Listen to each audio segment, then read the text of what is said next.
Bom dia, estamos juntos novamente nessa terça-feira e vou prosseguir falando um pouquinho mais sobre quem foi Buda, né? O que quer dizer Buda, que quer dizer, é um título que quer dizer o desperto e o que despertar é esse, né?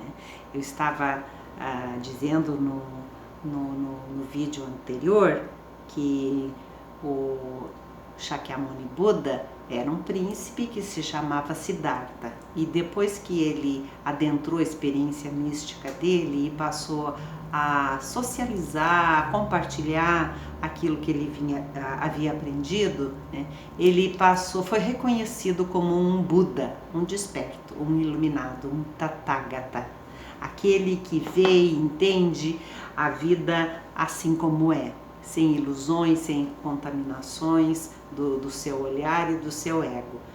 Então, esse ser que se sentou depois de 10 anos de prática, 6 anos de ascetismo e depois anos sentado em meditação e por último 7 dias e 7 noites sem se mover, permaneceu em meditação, e no despertar do 8º dia ele teve a grande experiência mística dele de iluminação, isso há 2.600 anos, né, na Índia.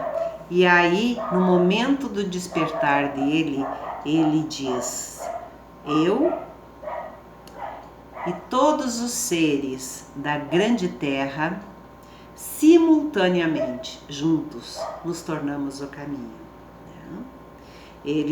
Esse eu é o grande eu, não é se colocar, ele não está falando do eu que ainda era o Siddhartha, que não era ainda o Buda, né?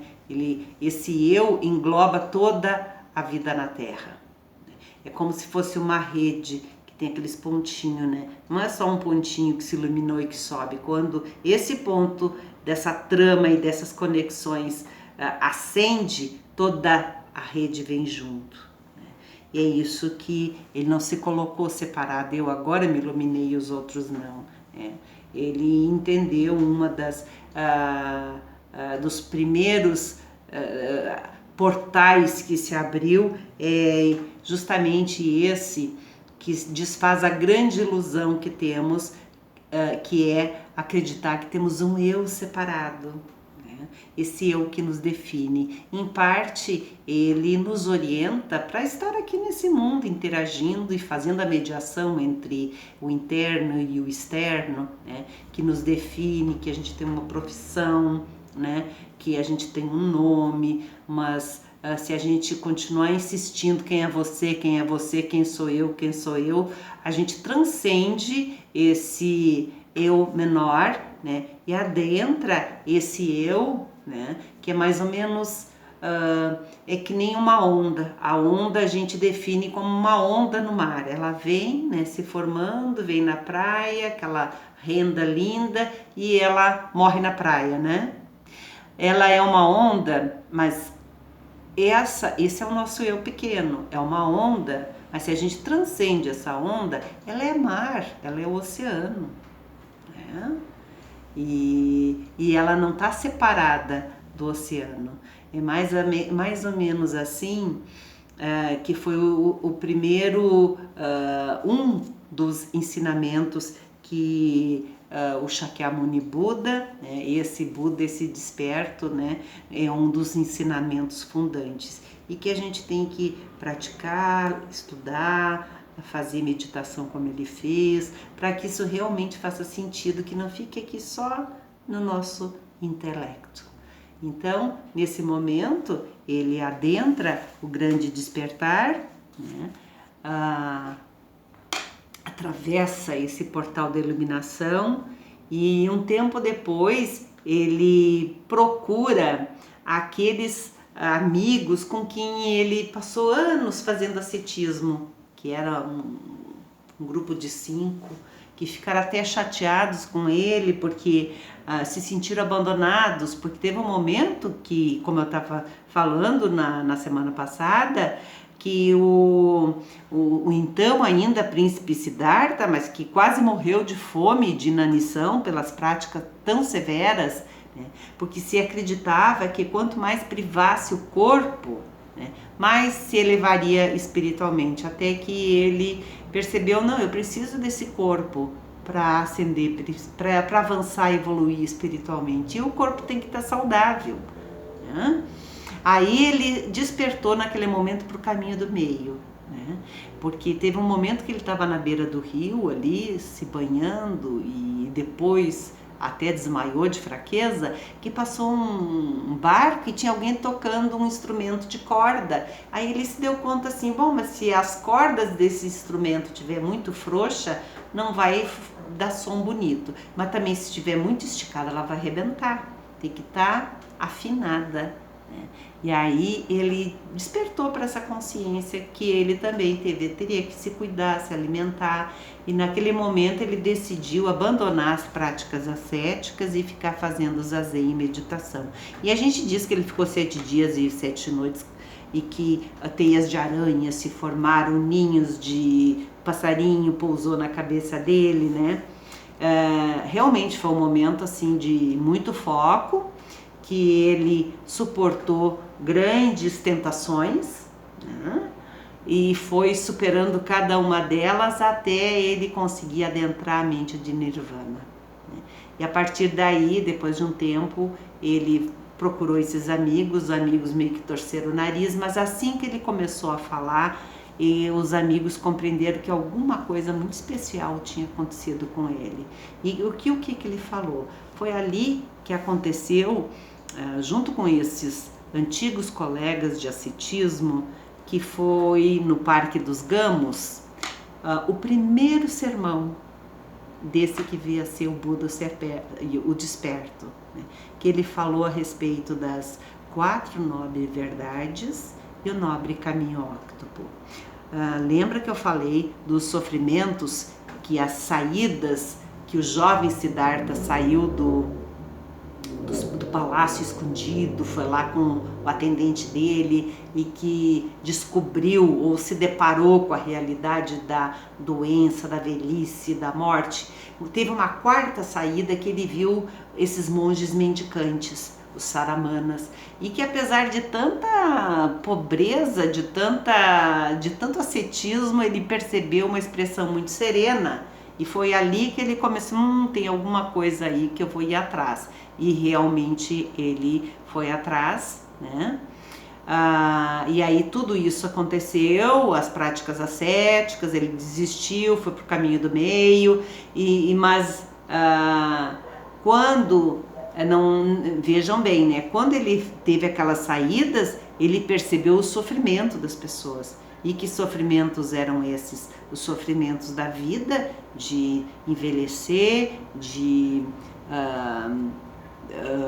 adoecer, de morrer, e enquanto isso, quanta coisa acontece, quanta dor, quanta perda, quanto sofrimento, né? Mas ele nunca negou a existência do sofrimento, do contentamento. Não era isso, é que a questão, o objeto de foco, objeto de estudo do Siddhartha era o sofrimento, né? E foi essa contribuição que ele deixou para todos os seres e que faz o corpo, né, doutrinário do budismo. E os sofrimentos sobre o sofrimento foi o primeiro ensinamento dele, é um ensinamento fundante. A primeira nobre verdade diz que existe o sofrimento, é reconhecer a existência do sofrimento. E a segunda nobre verdade diz que cada sofrimento tem uma causa, tem uma origem, ou seja, a gente tem que olhar para dentro de si mesmo para poder compreender o seu sofrimento e aonde está a origem. E a terceira nobre verdade, ele diz que se a gente reconhece, não fica mais lutando e negando o sofrimento, olha para o sofrimento, compreende o sofrimento, ali dentro já vai ter a resposta e a possibilidade de superar esse sofrimento. E aí a 4ª nobre verdade, ele deixou o caminho para essa superação, que é o caminho das 8 práticas. né? Que é a orientação, o norte para a gente trilhar, é o dedo dele apontando para a lua. O dedo dele não é a lua, ele só aponta, a gente que tem que olhar para a lua. Assim, os ensinamentos é como se fosse a lua, aí ele aponta para os ensinamentos, mas cada um tem que entender, compreender e viver esses ensinamentos. Então, o primeiro nobre caminho é desenvolver o olhar, a percepção correta. O segundo, a segunda nobre verdade, é a partir dessa compreensão correta, dessa percepção correta, percepção do que a gente enxerga para fora e o que enxerga para dentro, vai vir um pensamento correto, correspondente a essa percepção. A terceira nobre verdade vai ser a fala correta. A gente vai falar, se comunicar, né, de acordo com essa percepção e com esse pensamento. A quarta nobre verdade é a ação correta. É uma coerência, né, entre percepção, pensamento, fala e ação. Aí vai ter o quinto, né, caminho correto, prática correta, é atenção plena, atenção, foco.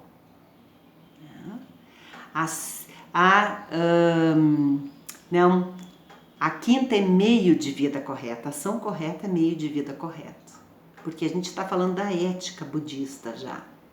Essas duas primeiras, a gente fala percepção e pensamento, a gente fala da capacidade mental de adentrar sabedoria, né?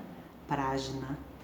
E depois sila, é a ética budista, fala correta, ação correta, meio de vida correta, né? Depois temos atenção, foco correto, concentração correta e meditação correta, que é adentrar dhyana, né? Compaixão, é poder fazer todo tanto faz, se a gente faz meditação, né, que é dhyana, a gente está abrindo portais para desenvolver e aprofundar capacidades que tem a ver com esse é um tripé que a gente vai desenvolvendo. São os três grandes treinamentos de um budista, que a gente vai treinando sabedoria, mas só sabedoria sem compaixão fica meio capenga, mas só compaixão sem sabedoria também fica aquele bonzinho que às vezes mais atrapalha do que ajuda. Tem que haver a ligação, a conexão, é como se fosse conexão mente-coração. Tanto que no japonês não tem uma palavra que define só coração. É kokoro, é mente-coração, essa integridade. E essa integridade, quando rompida, né, é o corrompido, rompendo essa conexão mente-coração. Essa nossa integridade fica preservada e estimulada e potencializada. E aí a ética foi sendo introduzida, né, para ter essa coerência entre mente e coração. Então esse foi o grande ensinamento, o primeiro grande ensinamento de Shakyamuni Buda. E quando ele falou para esses 5 colegas, esses passaram a ser, se fundou, ali foi o momento fundante da primeira comunidade dos ensinamentos do Buda, que passou a ser chamado de o Buda, o desperto, o Tathagata. E durante 40 anos, 45, uns dizem 49 anos, ele seguiu ensinando, falando sobre o Dharma, os ensinamentos de Buda durante todos os dias da vida dele. E é a isso que a gente vai reverenciar nesse retiro agora, do dia 1º até o dia 8.